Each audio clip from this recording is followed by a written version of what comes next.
Welcome to Voice of Guru Sivayogi Ayya, where the words are not mere sound but sacred silence in motion.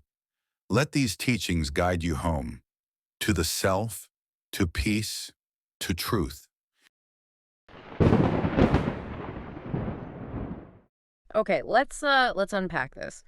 What if everything you've ever considered, ordinary or maybe even insignificant was in fact truly extraordinary or wonderful? Today we're diving into a concept that really challenges our perception of what holds value and beauty in the world. Exactly. Yeah, our deep dive today comes from this really powerful discourse on the YouTube channel Sivayogi.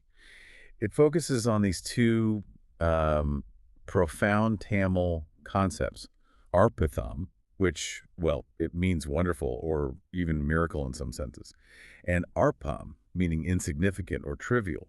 So our mission really is to explore this philosophy, understand its nuances, and see how it can maybe profoundly reshape how we understand ourselves and, the world around us. Right. And the discourse, it kicks off with a truly profound statement.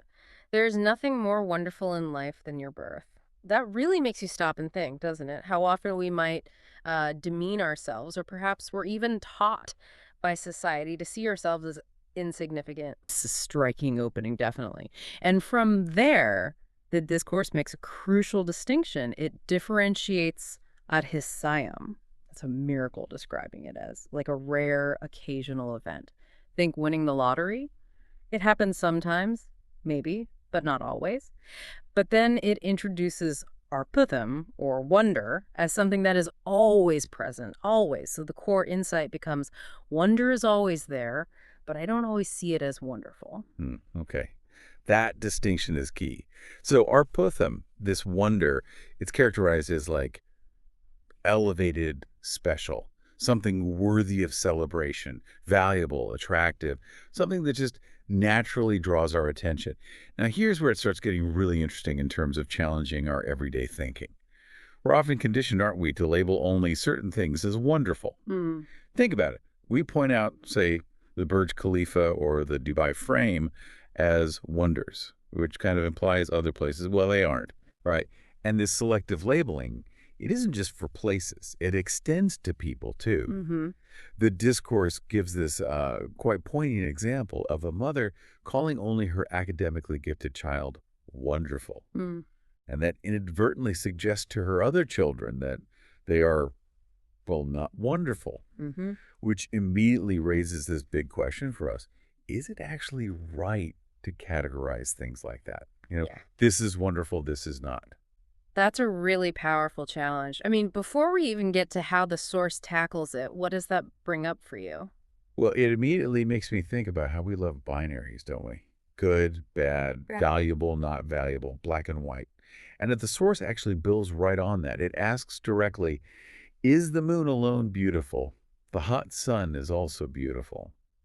It reminds us that our perception, it's often heavily influenced by just proximity. The sun's a star, right? Yeah. Just like those distant ones, but because it's close, we see it differently, feel it Mm. differently, label it differently. And this selective labeling, according to the discourse, it ultimately narrows our knowledge. It's not just about missing out on appreciating things, but it fundamentally limits our understanding. Exactly. It boxes us in. And from there, the discourse takes an even broader philosophical step. It posits this really powerful idea. Everything is wonderful because it's God's creation. Mm.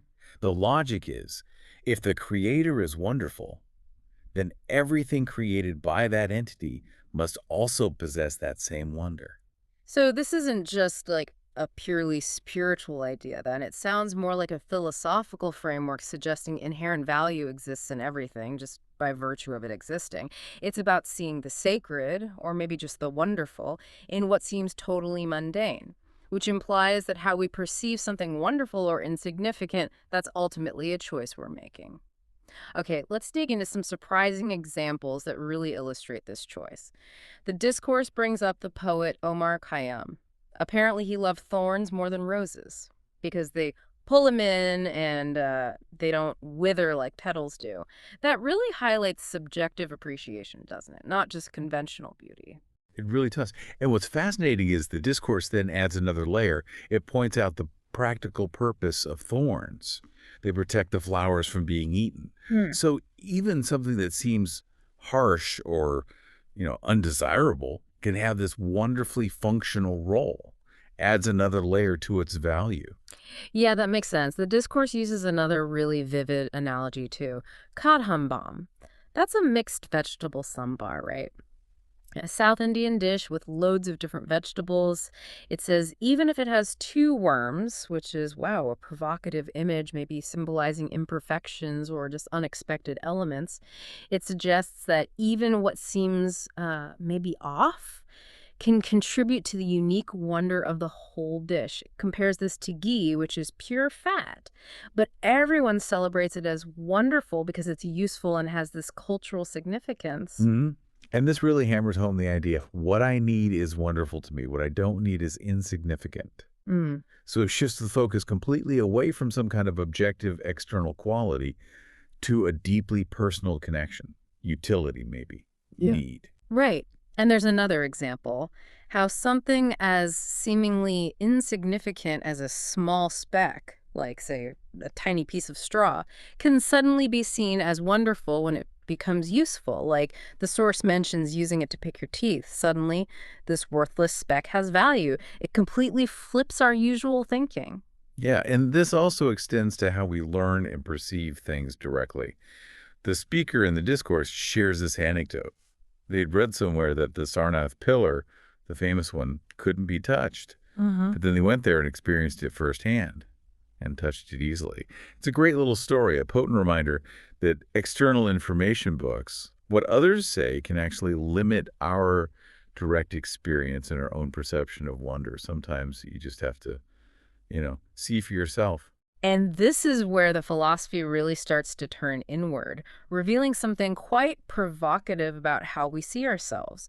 The discourse makes this powerful claim that society, often through things like books and school curricula, it teaches us that we are insignificant or maybe even useless. We're conditioned to look up to others, celebrities, historical figures, people on TV. And when we do that, we kind of unwittingly diminish our own inherent worth. Exactly. And this leads to a common misconception, doesn't it? That wonderful people are only those who perform grand, maybe impossible feats, like walking on water, Mm. miracles. But the discourse directly counters this. It states very clearly, wonderful people don't do miracles, others do, Hmm. which fundamentally challenges that whole idea that value only comes from these extraordinary, almost supernatural acts. Instead, it suggests the wonder resides maybe not in the action itself, but in the observer's perception and the impact of that action. That's a really interesting twist. The speaker illustrates this beautifully, saying their own words only become wonderful when a listener becomes happy and starts respecting themselves because of those words. So it means the recipient's engagement, their self realization, that's actually key to making the wonder real. It's about how you react, what you take away from it. So let's bring this right back to you listening now. The most fundamental wonder, according to this discourse, it's one's own birth. It really starts right there with your very existence. Yeah. Exactly. From that foundation, the discourse then delves into, well, the wonders of the human body and just our existence, pointing out how seemingly mundane features are actually profound marvels. Think about your hands, their lines, the four fingers together, the opposable thumb, your ability to join them. It's incredible design.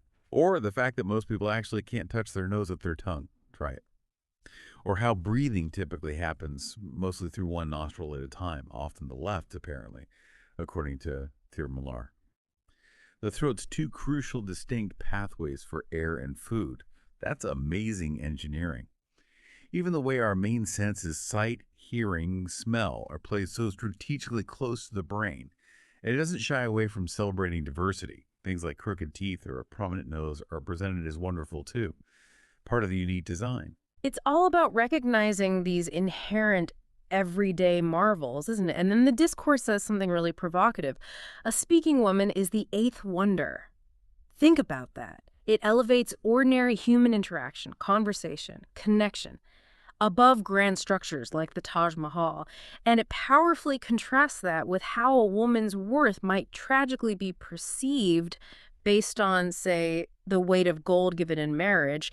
It completely reframes wonder, urging us to find the extraordinary not in stone monuments, but in the living, breathing essence of human connection itself. It really challenges our societal metrics of value. Absolutely. And what's fascinating here is how the discourse even looks at language itself as a source Yeah. of wonder, even though language can get corrupted. Yeah. It discusses how certain words, words like otha and devadia, apparently originally held meanings of respect or union, Yeah. but over time they've been twisted into insults. It's a powerful example of how inherent wonder in our communication can be lost or distorted if we're not mindful. Wow. And finally, there's this beautiful analogy of the tree leaf. Leaves cook food using sunlight, right? Photosynthesis. Then they fall, decompose, return their nutrients to the soil, which then nourishes the tree so it can grow more leaves. They essentially feed themselves, illustrating this perfect self-sustaining cycle of wonder in nature. It's all connected. So what does this all mean for you listening? I think the core takeaway is deeply personal. What you need is wonderful to me. What you don't need is insignificant. Wonder, then, isn't some objective external measure. It's deeply personal, connected to your needs, your values. Exactly. And the implication's pretty profound. If you perceive yourself as wonderful, you'll naturally start to explore and value your own attributes, your own body, your thoughts, your life. You won't be constantly seeking external validation from others or from society's labels. It shifts the whole locus of control inward. Yeah. The discourse ends with these really powerful affirmations. You are the peak of wonder and value yourself first. It encourages you to embrace everything in life, even the things we might see as imperfections or difficulties. Like it even mentions arguing with your spouse, saying that signifies a living, engaged relationship, and therefore it's also part of the wonder of being alive and connected. Ultimately, the power to make yourself valuable and to see the wonder in your own life. That power is entirely in your hands.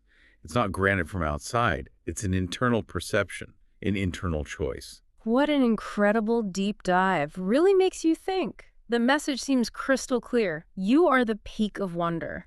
You listening right now. So carry that truth with you. Try to embrace everything in your life as wonderful. The food you eat, the clothes you wear, your home, the people around you, all of it. And remember, as we've explored today, the only truly insignificant things are those we choose not to connect with or appreciate or value. Your perception literally creates your reality of wonder, which I guess raises an important question to leave you with. Yeah, what other seemingly insignificant things in your own life can you maybe rediscover as truly wonderful now that you're actively looking for them? Keep observing, keep questioning, and keep finding that wonder. Because as the source suggests, it really is always there. Thank you for being here. May the grace of Guru Sivayogi Ayya shine through your inner journey. Like, share, and subscribe, and walk with us on this sacred path.